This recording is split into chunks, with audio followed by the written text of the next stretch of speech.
Olá você, tudo bem? Estamos começando agora o programa Notícias Nacionais e Internacionais comentadas com o Dr. Orlando Gomes. Tudo bem, doutor? Tudo bem, Clodoaldo. Estamos aqui para comentar notícias as mais importantes, nacionais, internacionais, locais.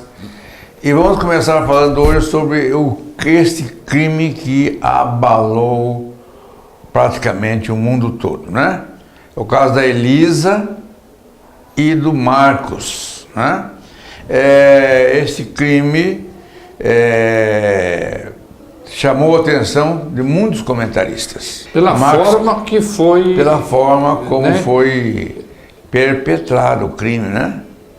É o Marcos Quitano e Elisa Quitano, né? Clodoaldo, eu estava ouvindo esses dias o desembargador Marco Antônio, famoso desembargador, ele falava sobre o assunto. E ele acha que pode haver uma boa redução de pena pela emoção momentânea. Quando ocorre a emoção não isenta de pena, mas pode reduzir a pena. Veja o artigo 20... Artigo 28, né? do Código Penal. Não exclui a imputabilidade penal, né? A emoção ou a paixão. Não exclui a imputabilidade. A emoção ou a paixão. Né?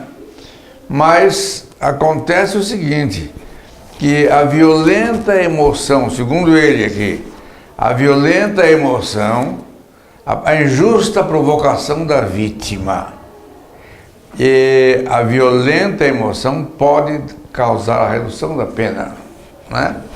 Porque, segundo diz o desembargador, há notícia de que ela, antes de puxar o gatilho, levou um tapa, né?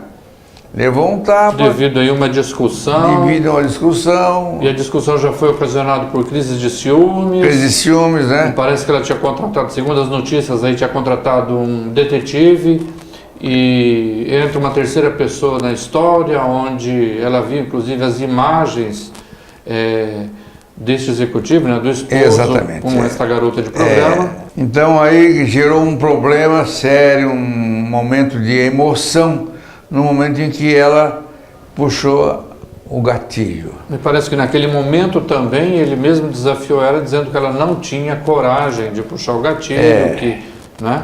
Então é uma questão que vai polarizar a atenção do Brasil e talvez do mundo, né?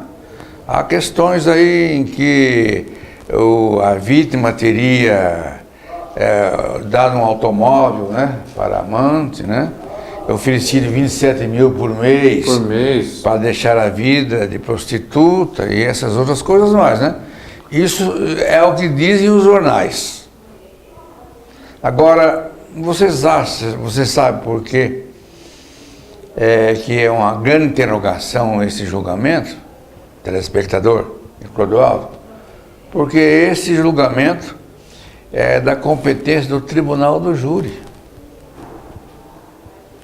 São 7 pessoas, 7 jurados que vão decidir da sorte desta moça. E vai depender da argumentação da defesa, dos fatos, e vai entrar a questão da violenta emoção, a coação moral irresistível, subjetiva. Há uma série de teses aí que poderão ser invocadas, mas compete sim ao Tribunal do Júri, que vai decidir do futuro dessa jovem que cometeu este assassinato nessas extremas circunstâncias. Cabe à justiça decidir, principalmente o Tribunal do Júri. Doutor, eu gostaria que o senhor esclarecesse, então, os casos onde o acusado aí aguarda alguns anos, às vezes até chegar a data do julgamento. E depois de condenado, esses anos que ele já ficou aguardando o julgamento, preso, isso é abatido, vamos dizer assim, da pena? Na Voz do Brasil, então, há lá uma matéria que foi ventilada por alguns juristas e eles acham que o Código Penal deve ser modificado. Exatamente o que você questiona. Porque hoje, de acordo com a lei, quando o juiz fixa a sentença, a pena começa a contar da data da sentença. Mas eu já comentei em uma ocasião aqui que há um caso aqui no Brasil em que o próprio motor afirmou que é um caso que o processo está com ele há 30 anos, caso de homicídio. Mas eu não sei quanto tempo que ele ficou preso, certamente não está preso. Mas o que ocorre aqui é o seguinte, é preciso modificar a lei, porque de acordo com a lei atual, a aplicação da pena é imediata, a partir da data em que o juiz dá a sentença, então começa a correr o prazo da prisão. O Código de Processo Penal admite, sim, a redução do tempo já cumprido, mas é um processo à parte, que leva muito tempo.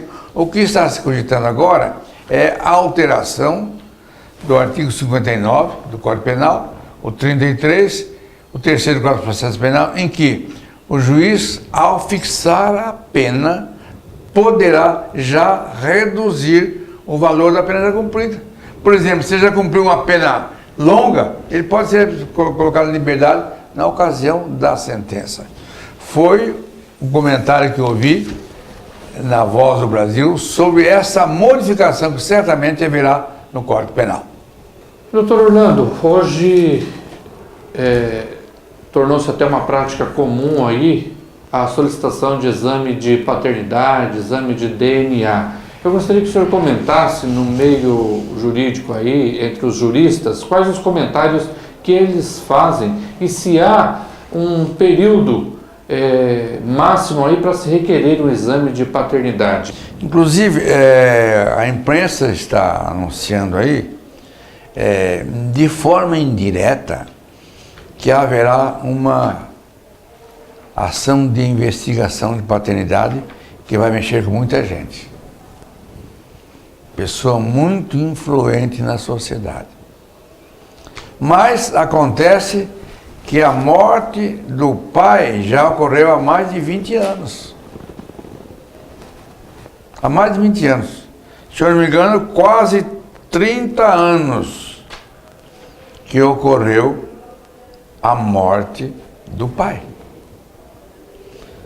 Então, existe a Lei 8.560, de 29 de 12 de 1992, que trata da investigação de paternidade. E o que os juristas estão dizendo é o seguinte, não é que eles dizem, é que é evidente. A investigação de paternidade pode ser requerida a qualquer tempo. Enquanto houver um osso lá no cemitério, enquanto houver um cabelo, o cabelo não desaparece, pode ser feita assim a investigação da paternidade. Houve um caso marcante aqui, telespectador, Clodoaldo, que é um rapaz que entrou com uma investigação de paternidade contra o Tim Maia, o espólio do Tim Maia, né? E a imprensa toda anunciou aí, até o filho se sentiu ofendido, porque eles exumaram o cadáver do Tim Maia e ele não ficou sabendo, ele não estava presente. Ele teria que ser intimado para estar presente na exumação do cadáver. Então, no caso do Tim Maia, um rapaz alegou que era filho do Tim Maia, entrou em juízo, foi feita a exumação pelos ossos, pelo cabelo, enfim, DNA, e ficou comprovado que o rapaz não é filho do Tim Maia, né? Houve aí vários comentários que estou repetindo aqui, juristas, juízes, desembargadores comentaram o assunto e foi de grande repercussão porque o rapaz tinha certeza que era filho do Tim Maia e acabou que o exame deu negativo.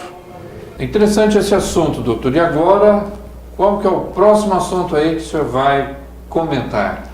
Os jornais estão anunciando, nós estamos comentando essa notícia, de que a prefeitura está mandando uma grande quantidade de notificações, cobranças a proprietários de imóveis que não pagaram ainda o asfalto.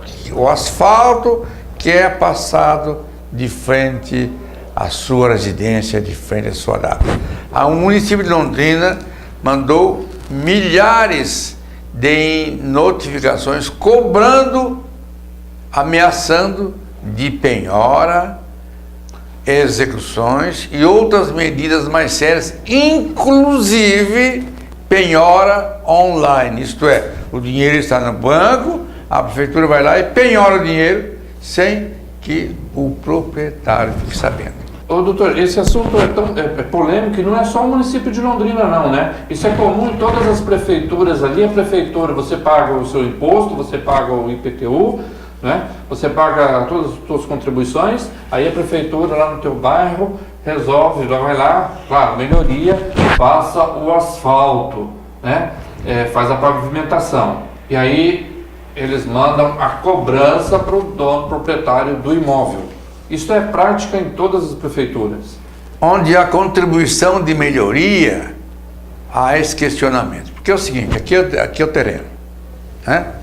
Aqui em Londrina aconteceu o seguinte, passou o asfalto aqui, na frente do terreno.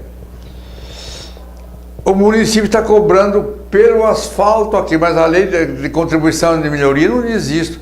A lei de contribuição de melhoria diz que é cobrada a contribuição de melhoria quando há valorização do imóvel. E isso não foi cogitado. Aliás, gostaria que você lesse um artigo que foi escrito em Londrina sobre esse assunto. Como é sido esse artigo aí? Então vamos lá, doutor.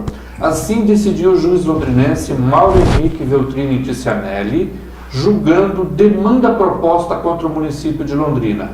Abre aspas. Julgo procedentes os pedidos formulados na presente ação, ajuizada por, aqui é o nome da pessoa que ajuizou a ação, contra o município de Londrina, para o fim de reconhecer a ilegalidade dos lançamentos efetuados pelo réu a título de contribuição de melhoria e, via de consequência, condenar o réu à devolução dos valores pagos. Fecha aspas. É o seguinte, deixa eu ver, essa notícia aqui, minha gente, o doutor Mauro Ticianelli, um dos juízes civis de Londrina, julgou procedente um pedido de um londrinense, eu vou dizer o nome dele que me autorizou. Perfeito.